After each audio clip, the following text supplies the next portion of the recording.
అన్ని రకాల వస్త్రాలపై up to 66% of. అందరికీ నమస్కారం, నేను Swaroopa Potlapalli. Welcome to Suman TV.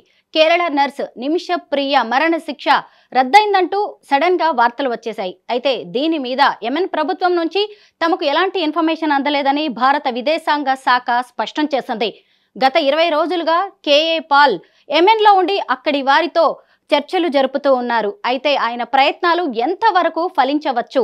నిమిష ప్రియ ఉరిశిక్ష రద్దు అయ్యే అవకాశం ఉందా? ప్రస్తుతం నాతో పాటు సీనియర్ జర్నలిస్టు సురేష్ కొచ్చాటిల్ గారు ఉన్నారు. ఆయనతో ఈ కేసు గురించి మాట్లాడదాం. సార్ నమస్తే. మీరు కేరళకు చెందిన వారు. నిమిష ప్రియ కేసును చాలా డీప్ గా స్టడీ చేస్తూ ఉన్నారు. ఎందుకు ఆమె ఉరిశిక్ష రద్దయింది అంటూ 2 రోజులుగా వార్తలు వస్తూ ఉన్నాయి. నిమిష ప్రియ కేసు స్టార్ట్ అయింది. ఆమె అక్కడ వెళ్ళి యెమెన్కి వెళ్ళి ఒక క్లినిక్ పెట్టుకోవాలని వెళ్ళింది. అక్కడ ఆమె భర్త ఇద్దరు కలిసి వాళ్ళిద్దరు అక్కడ వెళ్ళిన తర్వాత లోకల్ పార్ట్నర్ కావాల్సి వస్తుంది. అది గల్ఫ్ కంట్రీ, ఎక్కడైనా గల్ఫ్ కంట్రీస్లో మీరు ఒక చిన్న హోటల్ పెట్టాలన్నా, ఒక క్లినిక్ పెట్టాలన్నా, ఏది చేయాలన్నా, బిజినెస్ ఎస్టాబ్లిష్మెంట్ మీకు లోకల్ పార్ట్నర్ ఉండాలి. స్పాన్సర్ అంటారు వాళ్ళు యూజువల్లీ. స్పాన్సర్తో పెట్టుకున్నారు. అదే తలాల్ ఆయన ఫ్యామిలీ వాళ్ళతోని టైఅప్ పెట్టుకొని క్లినిక్ స్టార్ట్ చేశారు. క్లినిక్ స్టార్ట్ చేసి కొన్ని నెలల తర్వాత వాళ్ళ హస్బెండ్ రిటర్న్ కేరళకి వెళ్ళిపోయారు. ఈమె ఒక్కటే అక్కడ ఉండిపోయింది. ఆ క్లినిక్ ఏమో కొంచెం అంత బాగా నడవట్లేదని చెప్పేసి ఆమె కొంచెం ప్రాబ్లమ్స్ వచ్చింది ఫైనాన్షియల్స్. వీళ్ళు లోన్ అన్ని తీసుకున్నారు కేరళ నుంచి, మళ్ళీ దానికి కొంచెం ఎక్కువ డబ్బులు పెట్టారు. ఈ తలాలేమో అసలు ఏం డబ్బులే పెట్టలేదు, కానీ ఆయన స్టేక్ అంతా ఆయన పేరు పోతుందని చెప్పుకున్నారు. లాస్ట్లో వీళ్ళిద్దరు నడుమిట్లో గొడవ ఏమైంది. ఈమెమో ఈజ్ హెరాసింగ్ మీ అని చెప్పి కేసు వేయడం ట్రై చేశారు. కేసు పోలీసు వాళ్ళు తీసుకోలేదు. లాస్ట్లో ఒక రోజు వచ్చేసి ఆమె ఏం చేస్తుందంటే పాస్పోర్ట్ కూడా గుంజుకున్నారంట. అది నార్మల్ థింగ్ గల్ఫ్లో. మీరు ఎవరైనా కానీ ఈ లోవర్ లెవెల్ వర్కర్స్ది పాస్పోర్ట్ వాళ్ళు తీసి పెట్టుకుంటారు, వీళ్ళు పారిపోకూడదని చెప్పేసి. ఈమెకి చాలా మటుకు ఆప్షన్స్ ఉండే. ఇప్పుడు పాస్పోర్ట్ గుంజుకుని ఇండియన్ ఎంబసీని కాంటాక్ట్ చేయొచ్చు. మీ కేసు ఎక్స్ప్లెయిన్ చేస్తే వాళ్ళు మీకు ప్రొటెక్షన్ ఇస్తారు, ఎంబసీలోనే ఉంచుకుంటారు మిమ్మల్ని. మీకు ఒక టెంపరీ ట్రావెల్ డాక్యుమెంట్ ఇచ్చి ఇండియాకి పంపిస్తారు. అదేం చేయలేదు ఈమె.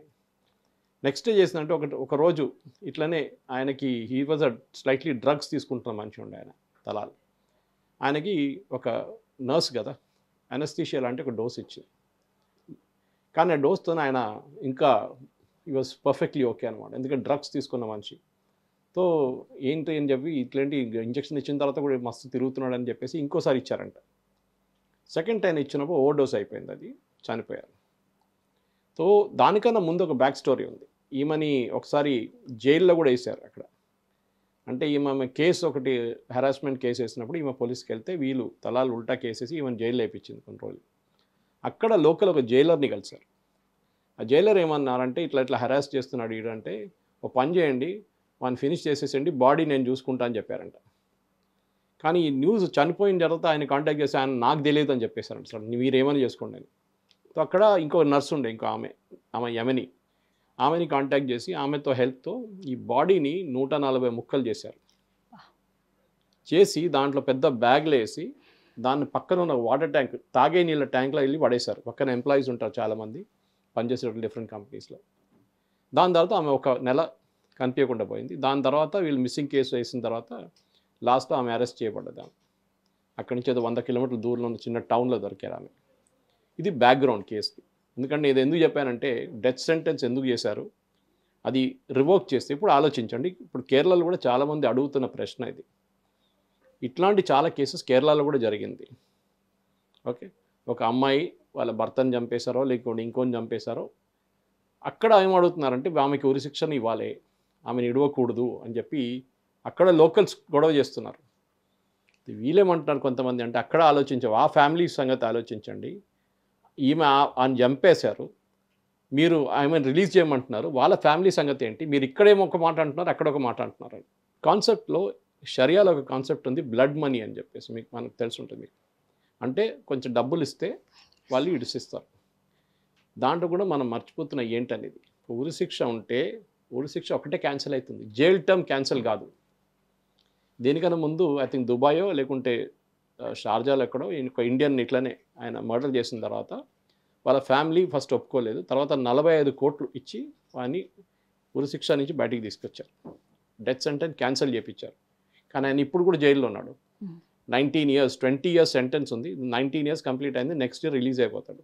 ఈ 44 crores కూడా మొత్తం క్రౌడ్ ఫండింగ్ చేసుకున్నారు కేరళ నుంచి. కానీ ఈమె కేసులో కూడా చేయొచ్చు, క్రౌడ్ ఫండింగ్ చేయడం పెద్ద పని ఏం కాదు. కానీ వాళ్ళ అమౌంట్ చెప్పాలి కదా ముందు. వాళ్ళ ఫ్యామిలీ ఏమంటున్నా అంటే మాకు ఏం సంబంధం లేదు దీంతో, ఈమెని ఉరిశిక్ష తీయాల్సింది. ఈ ప్రాబ్లం ఎక్కడ వచ్చిందంటే కేరళలో ఉన్న మీడియా. సో ఈ కేరళలో ఉన్న మీడియా ఒక డిఫరెంట్ యానిమల్. మనలాగా కూడా పొలిటికల్ పార్టీస్కి ఉన్నాయి. అక్కడ పొలిటికల్ పార్టీస్కి ఒఫీషియల్ ఛానల్ ఉంది. ఇక్కడ కొంతమంది ఛానల్ పెట్టుకొని పొలిటికల్ పార్టీస్తో ఉంటారు. అక్కడ పొలిటికల్ పార్టీ వాళ్ళ ఛానల్ ఉంది. కాంగ్రెస్ జై హింద్ అని ఒక ఛానల్ ఉంది, ఒఫీషియల్ ఛానల్. కైరళి అని చెప్పి కమ్యూనిస్ట్ పార్టీ వాళ్ళ ఒఫీషియల్ ఛానల్ ఉంది. జమైతే ఇస్లామీ ముస్లిం ఆర్గనైజేషన్ది మీడియా వన్ అనే ఛానల్ ఉంది. ఆర్ఎస్ఎస్ వాళ్ళది జనం టీవీ అనే ఒక ఛానల్ ఉంది. ఇక్కడ అందరికి ఒక ఛానల్ ఉంటుంది. అక్కడ ఈ ఛానల్ వాళ్ళందరూ కలిసి ఈమె కేసు ఇట్లా ఉరిశిక్ష తీస్తున్నారు, డేట్ వచ్చేసింది అని చెప్పి గొడవ చేసినప్పుడు ఎవరో వెళ్ళి మాట్లాడి, కాంతాపురం ముస్లియార్ అని చెప్పి అక్కడ ఒక సున్నీ ఇస్లామిక్ లీడర్ ఉన్నారు. ఆయన్నే చెప్పుకుంటాడు, నేనే గ్రాండ్ ముఫ్తీ ఆఫ్ ఇండియా అని. ఆయనకి ఎవరు ఇచ్చిన టైటిల్ తెలియదు. కేరళకి ఆయన కొంచెం ఇన్ఫ్లుయెన్స్ ఉంది సున్నీ కమ్యూనిటీలో. మనకు తెలుసు ఇస్లాంలో 2 పెద్ద కమ్యూనిటీస్ ఉంది. ఒకటి పెద్దలో అంటే చిన్న కమ్యూనిటీ షియా, ఇరాన్ లాంటివి. మన హైదరాబాద్లో ఉన్న చాలా మటుకు ముస్లిమ్స్ షియా ముస్లిమ్స్, ఎందుకంటే పర్షియా నుంచి వచ్చిన వాళ్ళు, ఇరాన్ నుంచి వచ్చిన. Iran is Shia country. అదే టైంలో పాకిస్తాన్ కానివ్వండి, సౌదీ అరేబియా కానీ, మిగతా అన్ని రాష్ట్రాలు సున్నీ రాష్ట్రాలు.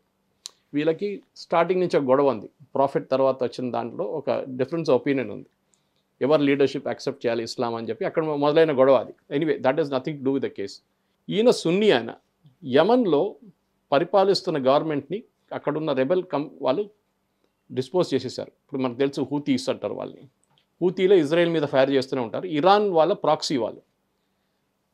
యమన్, హాఫ్ యమన్ అంటే ఆల్మోస్ట్ హాఫ్ యమన్ గవర్నమెంట్ చేతిలో ఉంది, ఇంకొక హాఫ్ యమన్ ఏమో వీళ్ళ చేతిలో, రెబెల్స్. ఎవరితో మాట్లాడుతాం తెలియట్లేదు. ఫ్యామిలీ ఏమంటున్నారు, మీరు ఎట్లా అనౌన్స్ చేస్తారు డెత్ సెంటెన్స్ తీసేసారని. మా దగ్గర ఎవ్వరు వచ్చి మాట్లాడకుండా చేస్తున్నారు. ఈ మీడియా వాళ్ళు చేసిన ప్రాబ్లం ఇది. ఒకటి కాంతాపురం ముస్లియార్, ఇంకోటి మీడియా. వీళ్ళందరూ కలిసి అనౌన్స్ చేసేసారు, అయిపోయింది కథం, రేపు వచ్చేస్తున్నామే అని చెప్పేసి. సో ఆ ఫ్యామిలీ దగ్గర ఫైనల్ సే ఉంటుంది, ఎస్ ఆర్ నో అని వాళ్ళ దగ్గర. సో వాళ్ళకి ఇంకా కోపం వచ్చేసింది. అట్లనా మీరేమనుకుంటా మమ్మల్ని కొనేసుకుంటా అనుకుంటారా అని చెప్పి వాళ్ళు ఇంకా ప్రెషర్ పెడుతున్నారు. మళ్ళీ నడిమిట్లో కేఏ పాల్ లాంటి వాళ్ళు. అసలు నాకు అర్థం కాదు, ఎందుకు ఇట్లాంటి లేనిపోయిన కేసులు వెళ్ళి పడతారు. గవర్నమెంట్ లెవెల్లో డీల్ చేస్తున్నారు. మినిస్ట్రీ ఆఫ్ ఎక్స్టర్నల్ అఫేర్స్ చెప్పారు మేము మాట్లాడుతున్నాం, ఎందుకంటే అక్కడ గవర్నమెంట్ లేదు. ఇప్పుడు ఈయనేమో నేను ఆ గవర్నమెంట్తో మాట్లాడాను, వాళ్ళతో మాట్లాడాను. అక్కడ గవర్నమెంటే లేదు. అక్కడ ఉన్న టెర్రరిస్ట్ గ్రూప్ ఒకటి హూతీలు, ఇంకోవైపు గవర్నమెంట్ ఉంది. ఆ గవర్నమెంట్ ఎవరు పట్టించుకోరు, వాళ్ళ దగ్గర పవర్ లేదు. ఎవరి దగ్గర మనకు ఎంబసీ లేదు. అక్కడ ఎంబసీ ఎప్పుడో క్లోజ్ చేసి మన వాళ్ళు వచ్చేసారు రిటర్న్. అక్కడ ఉన్న సౌదీ అరేబియా వాళ్ళదే ఎవరిదో ఎంబసీ ఉంది అక్కడంతా.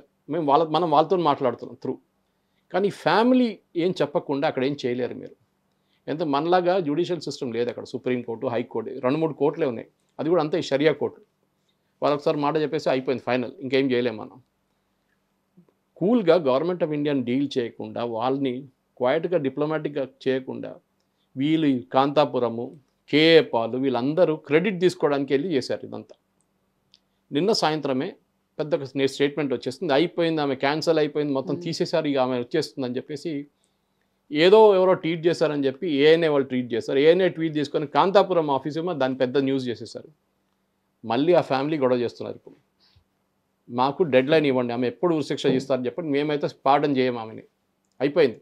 బ్లడ్ మనీకి కూడా వాళ్ళు ఒప్పుకోవట్లేదు. గవర్నమెంట్ ఆఫ్ ఇండియా డీల్ చేస్తూ వాళ్ళు ఆల్మోస్ట్ వచ్చేసారు ఆ స్టేట్కి. కానీ వీళ్ళందరూ వచ్చి నడిమిట్లా ఈ కేఏ పాల్ అయితే ఇప్పుడు కాదు, మీకు ఆయన హిస్టరీ తెలుసు. ఆయన అన్ని ఆఫ్రికా కంట్రీలు వెళ్ళి నేను అది చేశాను ఇది చేశాను అని చెప్తూనే ఉంటారు.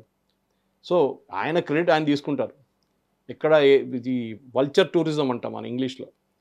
ఎర్త్క్వేక్ నడిచింది అనుకోండి, 20,000 మంది చనిపోతే చూడడానికి చాలామంది వెళ్తారు. ఇది కేఏ పాల్ కూడా అంతే సంగతి. ఈవెన్ కాంతాపురం కూడా అంతే. ఆయన క్రెడిట్ ఆలోచించండి, ఆయన సున్నీ, ఆయన షియా వాళ్ళతో మాట్లాడుతున్నారంటే ఇంపాసిబుల్ అది. ఆయన అక్కడ యమన్ అనేది మనం అర్థం చేసుకోవాలి. ట్రైబల్ కంట్రీ, ఆఫ్ఘనిస్తాన్ లాగా ఒక్కొక్క ట్రైబ్ ఉంటుంది అక్కడ. ఈ ట్రైబ్తో మాట్లాడరు, వీళ్ళకి గొడవ. సో మాట్లాడుతున్నప్పుడు చాలా కేర్ఫుల్ ఉండాలి, మనం ఎవరితో మాట్లాడుతున్నామని. అది ఇండియన్ ఎంబసీ చెప్తున్నారు, మేము సౌదీ అరేబియాతో చేపిస్తున్నాం, మీరు ప్లీజ్ బీ క్వైట్, మాకు టైం ఇవ్వండి. కాదు మేము చేపిస్తాం, దాని నడిమిట్లో వీళ్ళ మమ్మీ అక్కడ ఉన్నారు. ఆల్మోస్ట్ 16 నెలల నుంచి అక్కడ ఉంది ఆమె తోడు అక్కడ ఉన్న లోకల్ ఇండియన్స్ కొంతమంది కలిసి ఒక యాక్షన్ గ్రూప్ క్రియేట్ చేశారు నిమిష ప్రియా కోసం. వాళ్ళకి చాలా డబ్బులు వెళ్ళిందంట. అది పెద్ద కాంట్రవర్సీ. ఇంకా అడ్వకేట్ ఏమంటున్నాడు, మాకు ఇక్కడ లీగల్ ఫీజు కట్టాలి, దానికోసం మేము డబ్బులు తీసుకున్నాం కేరళ నుంచి డొనేషన్గా. ఆయన ఏమంటున్నాడు, వీళ్ళిద్దరికి అసలు ప్రసక్తే లేదు, ఈ పాలు ఎవడో తెలియదు మాకు, కాంతాపురం అయితే తెలుసు కానీ ఆయనకి ఇక్కడ రోలే లేదు, త్రూ గవర్నమెంట్ ఆఫ్ ఇండియా మేము మాట్లాడుతున్నాం అని చెప్తాం. At least they are speaking out government of India. ఆ పరిస్థితికి వచ్చింది ఇప్పుడు ప్రాబ్లం ఏంటంటే వీళ్ళందరూ కలిసి సిచ్యువేషన్ మొత్తం మెసప్ చేసేసారు. నిమిషప్రియకు ఇది ఏమైనా ఇబ్బందిగా మారే అవకాశం చాలా ఉందంటారా? ఇబ్బందిగా మారుతుంది. ఎందుకంటే ఫ్యామిలీ మెంటల్ మేకప్ మీరు ఆలోచించే, మీ ఫ్యామిలీలో ఒకరిని చంపేశారు ఎవరిని, ఆ పరిస్థితిలో మీరు కోపం ఉంటుంది మీ లోపల. పైగా చంపేయడం కూడా మామూలుగా లేదు సార్. 140 ముక్కలు ముక్కలు ఒక ఇద్దరు ఆడవాళ్ళు చేయడం వాళ్ళ వ్యక్తిని అంటే ఎవరికైనా ఎంత బాధగా అది ఉంటుంది. ఆలోచించండి. సో మీరేదో ఓవర్ డోస్ ఇచ్చేసి ఇంజెక్షన్ అయిన తర్వాత చనిపోతే అక్కడ పోలీసు వాళ్ళకి వెళ్ళి చెప్తే అంత సీరియస్ కాకపోతుండే కేసు. సరే ఓవర్ డోస్ అయింది, ఏం చేయాలి, ఆయన ఇంజెక్షన్ అడిగారు ఇచ్చాము, ఏదైనా ఎక్స్క్యూజ్ చెప్పొచ్చు, లేక ఆయన సర్జరీకి షెడ్యూల్ చేసాము, ఆయన సర్జరీకి ఇచ్చినప్పుడు చనిపోయినా, ఏదైనా మన స్టోరీ చెప్పొచ్చు. కానీ ఇంత ముక్కలు చేసినప్పుడు న్యాచురల్ మీ దగ్గర అంత క్రూయల్ ఉంది, మీ ఫైట్ అని చెప్పి తెలిసిపోతుంది. దాని నడిమిట్లో మన వాళ్ళు ఇక్కడ కూర్చొని ఒక స్టేట్మెంట్ ఇవ్వడము, ఆ ఫ్యామిలీకి కేరళ నుంచి చాలామంది స్క్రీన్ షాట్లు తీసుకొని పంపిస్తున్నారు. చూడండి ఇక్కడ కేరళ మీడియా అంటున్నారు ఫ్యామిలీ అగ్రీ చేసేసారంట, ఫ్యామిలీ డబ్బులు తీసుకుంటున్నారంట అని చెప్పి. వాళ్ళంటారు ఎవరు చెప్పారు వీళ్ళకి, మేము అట్లా ఏం అగ్రీ చేయలేదు, మాకు ఇప్పుడు ఉరిశిక్ష కావాలంట. ఇది ఇప్పుడు లేటెస్ట్ స్టేటస్.